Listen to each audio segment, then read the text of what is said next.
పద్దెంది పడిమెట్ల పైకెక్కి గుడికేగు భక్తులకు ఎదురొచ్చే బంగారు స్వామి ఇరుముడులు స్పృశించి శుభమనుచు దీవించి జన బృందముల చేరే జగమేలు స్వామి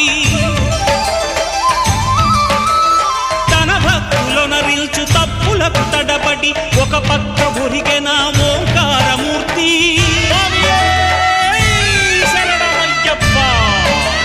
స్వాములందరూ తనకు సాయము కాగా ధీమంతుడై లేచే ఆ కన్య స్వామి పట్టబంధము వీడి భక్తతతికై పరుగు పరుగున వచ్చే భూమిపైకి నరుడై